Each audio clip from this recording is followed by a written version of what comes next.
ஒரு சில நிகழ்ச்சிகளில் கலந்துகிற போதுதான் கூடுதல் மகிழ்ச்சி ஏற்படும்.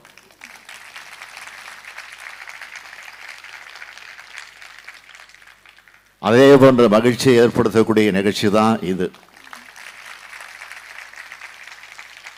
வடசென்னை வளர்ச்சி திட்டம். இந்த திட்டத்தோட பெயரே போதும். நமது திராவிட மாடல் அரசு இந்த பகுதியை எவ்வளவு முக்கியமா நினைக்குது என்பதற்கு இது ஒரு காரணம். திமுக உருவானதும் வட சென்னையில் தான். முதலமைச்சராக என்னை சட்டமன்ற உறுப்பினராக தேர்ந்தெடுத்ததும் இந்த வட சென்னை கொளத்தூர் தொகுதி மக்கள் தான்.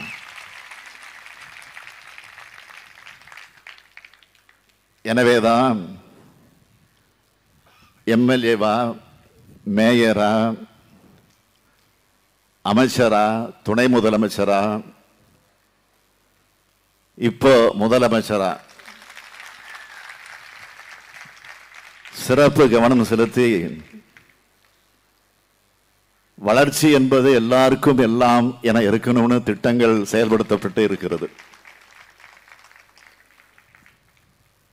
செயல்பாபுன்னு நான் அழைக்கப்படுகிற அமைச்சர் சேகர்பாபு மிக குறுகிய காலத்தில் இந்த விழாவை மிக பிரம்மாண்டமாக ஏற்பாடு செஞ்சிருக்கிறார். இந்து சமய அறநிலைத்துறையில் எப்படி முத்திரை பதிக்கிறாரோ அதே மாதிரி சென்னை பெருநகர வளர்ச்சி குழுமத்தோட திட்டங்களாலும் முத்திரை பதிக்கிறார் என்பதற்கு இந்த விழாவே சான்று. இங்கே அமர்ந்திருக்கும் நம்முடைய அமைச்சர் நேரு, அமைச்சர் சேகர்பாபு, மேயர், துணை மேயர், அதிகாரிகள் என எல்லாருக்கும் நான் கூறிக்கொள்வது, சென்னை மாநகரை இந்தியாவோட தலைசிறந்த மாநகரமாக, நவீன நகரமாக உருவாக்க வேண்டிய கடமையும் பொறுப்பும் உங்ககிட்ட ஒப்படைச்சிருக்கேன். அந்த பணியை மிக சிறப்பாக செய்யணும்னு நான் வேண்டுகோள் விடுக்கல, கட்டளை இடுகிறேன்.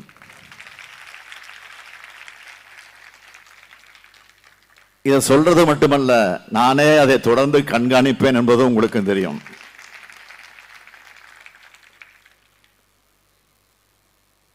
நம் தாய் தமிழ்நாட்டுக்கு தமிழ்நாடுன்னு பெயர் சூட்டியவர் பேரறிஞர் பெருந்தகை அறிஞர் அண்ணா. மெட்ராஸுக்கு சென்னைன்னு பெயர் சூட்டினவர் நம்முடைய முத்தமிழறிஞர் தலைவர் கலைஞர். அப்படிப்பட்ட சென்னை மாநகரில் மக்களால் தேர்ந்தெடுக்கப்பட்ட முதல் மேயர் என்ற பெருமை எனக்கு உண்டு.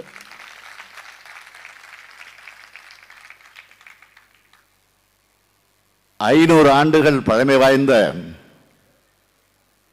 சென்னை மாநகரத்தை நவீனமயமாக்குதல பெரும் பங்கு திராவிட முன்னேற்ற கழகத்துக்கு உண்டு. இன்றைய சென்னையை வலம் வந்து பாருங்க. நீங்க பார்க்கிற எல்லா வளர்ச்சி பணிகளுமே திமுக உருவாக்கியது தான்.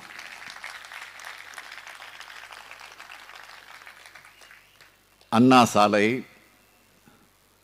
அண்ணா மேம்பாலம், வள்ளுவர் கோட்டம், செம்மொழி பூங்கா, தொல்காப்பிய பூங்கா, நாமக்கல் கவிஞர் மாளிகை, தலைமைச் செயலகமாக கட்டப்பட்டு இன்று பெரிய பல்நோக்கு அரசு மருத்துவமனையாக இருக்கிற ஓமந்தூரார் மருத்துவமனை, Tidel Park, IT corridor, metro rail, Koyambedu பேருந்து நிலையம், கோயம்பேடு காய்கறி அங்காடி,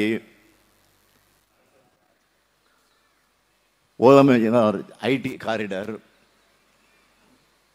மெட்ரோ ரயில், கோயம்பேடு பேருந்து நிலையம், கோயம்பேடு காய்கறி அங்காடி, சென்னையில் வெள்ள பாதிப்புகளை தடுக்க பல நூறு கிலோமீட்டருக்கு மழைநீர் வடிகால் பணிகளை குடிநீர் தேவைக்கு நெம்மேலி கடல் நீரை குடிநீராக்கக்கூடிய திட்டம், மீஞ்சூர் கடல் நீரை குடிநீராக்கக்கூடிய திட்டம், கத்திப்பாரா மேம்பாலம், கோயம்பேடு மேம்பாலம், பாடி பாலம், மீனம்பாக்கம் பாலம், மூளைக்கடை பாலம், மேற்கு அண்ணாநகர் பாலம், வியாசர்வாடி பாலம், இன்னும் சொல்லிக்கிட்டே போகலாம். இப்படி திருமண பக்கமெல்லாம் சென்னைக்கான வளர்ச்சி திட்டங்களை நிறைவேற்றி இந்தியாவை திரும்பி பார்க்கும் வளர்ச்சியை ஏற்படுத்தினது நம்ம திராவிட முன்னேற்ற கழகத்தினுடைய கழக அரசு. நான் சென்னை மாநகரத்தினுடைய மேயராக இருந்த காலகட்டம் என் மனசுல இன்னும் பசுமையா இருக்கு. சென்னை மாநகரத்தினுடைய தந்தைன்னு சொல்றதை விட இந்த மாநகரத்தினுடைய முதல் சேவகனாக இருக்கிறதையே விரும்புகிறேன்னு அப்ப சொன்னேன். மேயரா மட்டும் இல்ல, முதலமைச்சராகவும் அப்படித்தான் செயல்படுகிறேன். அது உங்களுக்கே தெரியும். மேயரா இருந்த காலகட்டத்தில் நம்முடைய பணிகளை பார்த்து இந்தியாவின் மற்ற மாநகரங்கள் பொறாமைப்படக்கூடிய அளவிற்கு திட்டங்களை தீட்டினோம். போக்குவரத்து நெரிசலை குறைக்க 10 பாலங்கள் கட்டணும். மாநகராட்சியினுடைய பள்ளியினுடைய கல்வியின் தரத்தை உயர்த்தி மாணவர்களும் பெற்றோர்களும் சீட் கிடைக்க காத்திருக்கக்கூடிய சூழலை உருவாக்கணும். முதலா மழலையர் வகுப்பு தொடங்கப்பட்டுச்சு. குப்பை இல்லாத சென்னையை உருவாக்கணும். திடக்கழிவு மேலாண்மைக்கு முக்கியத்துவம் கொடுத்தோம். புதிய பூங்காக்கள், சாலையோர பூங்காக்கள், கூவம் கரையோர பூங்கா, விளையாட்டு திடல்கள், உடற்பயிற்சி கூடங்கள், மாணவர்களுக்கு மடிக்கணினி, சென்னை தெருக்களுக்கு அன்னை தமிழ் பெயர், மூத்த குடிமக்கள் சிகிச்சை மையம், மாநகராட்சி கணினி மையம், இப்படி சென்னையை சிங்கார சென்னையாக மாற்றினோம். நம்ம ஆட்சியில தான் சென்னையினுடைய அந்த காலம் பொற்காலமாக இருந்துச்சு. இடைக்காலத்தில் 10 வருஷம் பதவியில் இருந்தவங்க சென்னையை சீரழிச்சு பாழ்படுத்துறாங்க. 10 வருஷம் கழிச்சு இப்போ மீண்டும் கழக ஆட்சி மாநிலத்திலே உதயமாகி நகர்ப்புற வளர்ச்சியில் நேருவர்களும் மிக மிக சிறப்பாக இன்றைக்கு பணியாற்றி கொண்டிருக்கிறார். அவருக்கு துணையா சென்னை மாநகரத்தினுடைய வணக்கத்திற்குரிய மேயர் பிரியா அவர்களும் துணை மேயர் மகேஷ் அவர்களும் செயல்பட்டு வருகிறார்கள். ஏன் நம்ம கவுன்சிலர்களும் எல்லாம் கொச்சிப்பீங்க. நம்மை பொறுத்தவரை துயர் வரும் நேரம் துணை நீக்கிறது மட்டும் இல்லை, துயர் துடைக்க துயர் திட்டங்களையும் உருவாக்கிட்டு வரோம். சென்னை மீண்டும் புது பொலிவு அடைஞ்சுக்கிட்டு வருது. இதுக்காகவே தீட்டப்பட்டிருக்கக்கூடிய சிறப்பு திட்டம் தான் வடசென்னை வளர்ச்சி திட்டம்.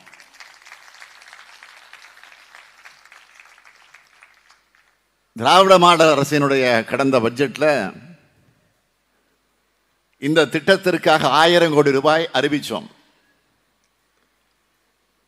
ஆனால் வடசென்னையோட மக்கள் தொகை, இடப்பற்றாக்குறை, மக்கள் நெரிசல், போக்குவரத்து நெரிசல், இந்த பகுதி மக்கள்கிட்ட இருந்து வந்த கோரிக்கைகள், இதையெல்லாம் மனசில் வச்சு இன்னைக்கு அந்த தொகையை 4 மடங்கு உயர்த்தி 4181 கோடி ரூபாய் மதிப்பில் 11 அரசு துறைகளோடு இணைஞ்சு வடசென்னைக்கு அதனுடைய வளர்ச்சிக்கு இந்த மெகா திட்டம் செயல்பட போகுது.